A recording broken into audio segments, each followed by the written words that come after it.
Bonjour à tous, je suis Gilles Mansillon, bienvenue sur ma chaîne. Je voulais venir à vous aujourd'hui pour offrir guidance et inspiration. Je vais tirer quelques cartes pour voir un petit peu, pour offrir un support, pour savoir pour offrir ce que l'on... C'est des cartes qui sont assez généreuses, de toute manière. La plus haute sagesse pour nous, ça reste toujours la même, c'est-à-dire l'épanouissement, l'acceptation du bonheur, de la joie. C'est le 10 de Raphaël ici, et donc ça dit une vie faite d'amour et de grâce, relation familiale harmonieuse, à la recherche du bonheur, et donc ici ça représente d'accepter la satiété, le bonheur permanent. Ce que l'on doit comprendre, c'est le 2 de Michael, c'est-à-dire faire la paix. Ces deux épées qui se croisent, ici ces deux unicornes. Il dit, tout irait mieux si vous preniez une décision. Ne vous posez pas trop de questions, trouvez un compromis. Donc des fois, bien de réfléchir avant d'agir, promettez. Mais parce que si on agit avant de penser, c'est un peu le système d'Épiméthée, des fois on se retrouve dans des ennuis, donc il vaut mieux réfléchir. Mais une fois que la décision a été prise, c'est bien d'agir, de ne pas se remettre en question, de ne pas trop avoir besoin de réfléchir sur les choses pour garder cette trajectoire. Ce que l'on doit faire, c'est le 2 de Gabriel. Alors ici, on a un autre 2 qui est la carte de la dominion. C'est-à-dire que il faut rester centré sur soi-même et tout va toujours bien. Et ici, il dit soyez intrépides et faites des choix ambitieux. Progresser est possible. Privilégiez les relations avec les personnes qui voient les choses comme vous. Donc ça, c'est un peu une évidence, mais c'est aussi connecté, parce qu'on on fait toujours plus quand on est connecté avec des gens qui voient les choses comme nous. On peut faire avancer les choses plus vite grâce à la volonté collective. Le 8 de Gabriel, et ça c'est le message général pour nous, elle vole dans le ciel avec tous ses oiseaux. Activité débordante. Les résultats ne se font pas attendre. Communiquer est primordial. Donc c'est important de communiquer. Et voilà, on va continuer à communiquer. Je vais tirer quelques cartes. Derrière moi, c'est un tableau de 2008 qui s'appelle les architectes de l'univers maître. C'est une grande spirale qui est symbolique. Je vais tirer quelques cartes par rapport à la cache. On va voir passé, présent, futur. Je vais tirer 5 cartes.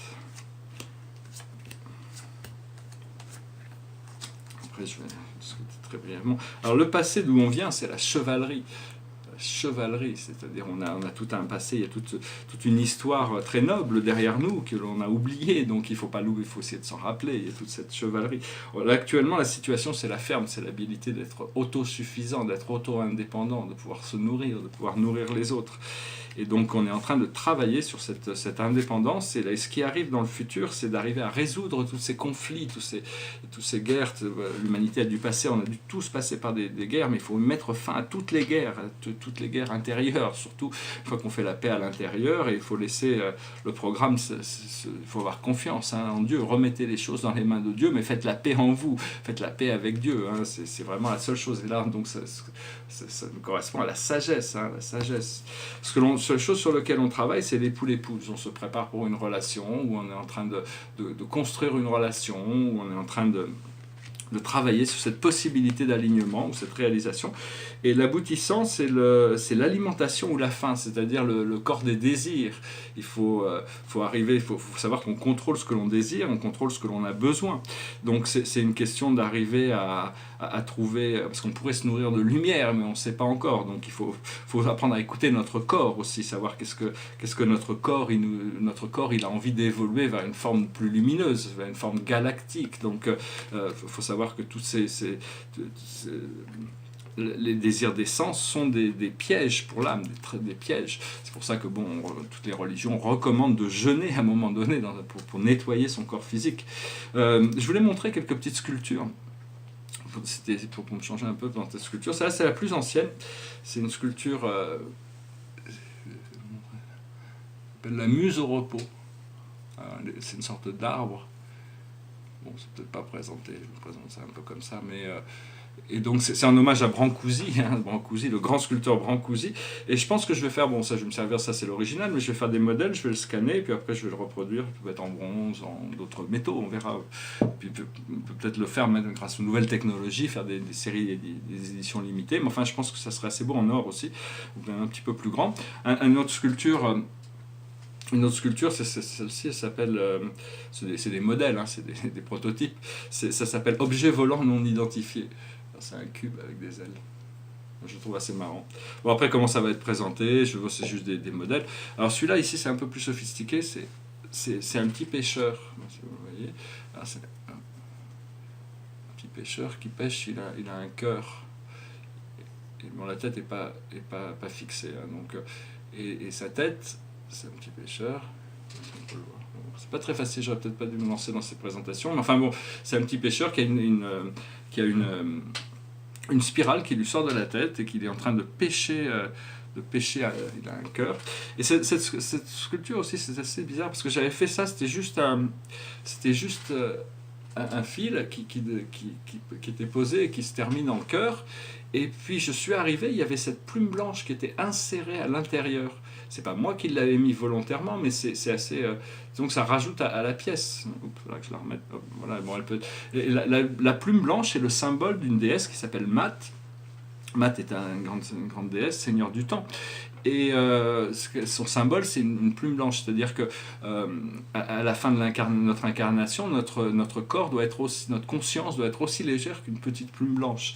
Et donc, il faut rester léger, c'est son message. Mais bon, chaque fois qu'on voit une plume blanche, une petite plume blanche par terre dans la rue, c'est un symbole qu'il y a une interaction avec un espace non temporel qui est supérieur à cette déesse Math, qui est la seule déesse qui est dans le panthéon égyptien est toujours représentée de manière assise, parce alors que les autres sont en action, c'est le seigneur du temps. Et donc on la salue.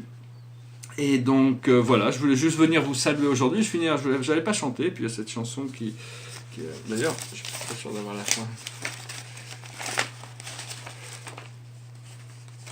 Bon, cette chanson qui est sortie du paquet, elle voulait que je la rechante, alors je vais la rechanter. Là, il n'y a pas besoin de traduire, c'est une chanson française.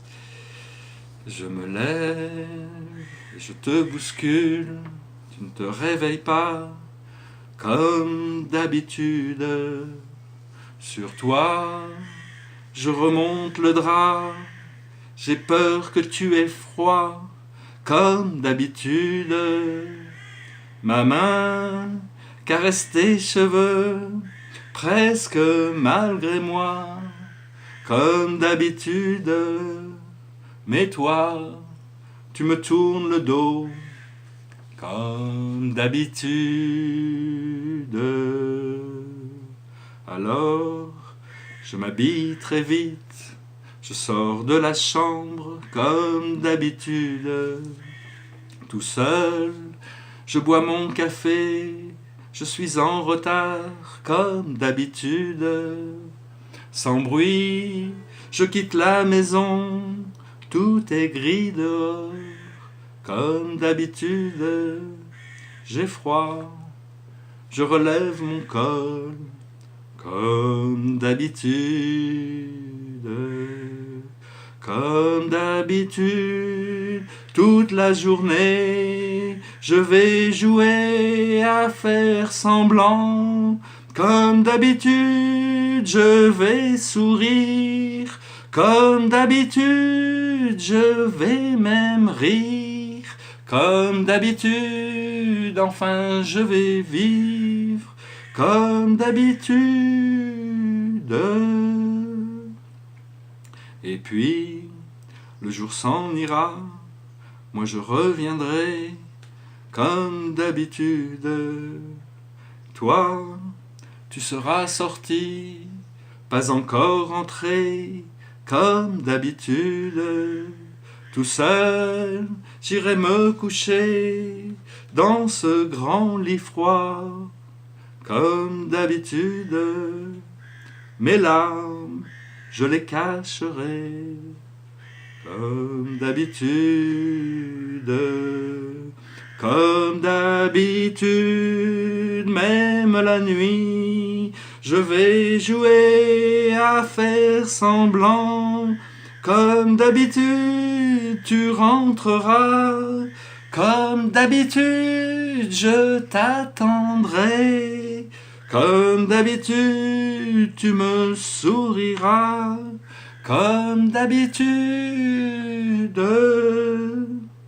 Comme d'habitude, tu te déshabilleras. Comme d'habitude, tu te coucheras. Comme d'habitude, on s'embrassera. Comme d'habitude, comme d'habitude, on fera semblant. Comme d'habitude, on fera l'amour. Comme d'habitude, on fera semblant. Comme d'habitude. Voilà, je vous remercie. Il faut essayer d'éviter de faire les choses comme d'habitude. Il faut essayer de faire toujours nouveau. Et là, on a la chance, magnifique alignement. Magnifique alignement, c'est une planète qui s'appelle Mars, qui repart en direct. C'est notre volonté qui va pouvoir finalement retourner direct après une longue période de rétrogradation où on n'avait pas vraiment ce pouvoir d'aller de l'avant. Donc voilà, j'espère que vous en profiterez au maximum. Je vous souhaite une excellente journée. Je vous dis à très bientôt. Namasté.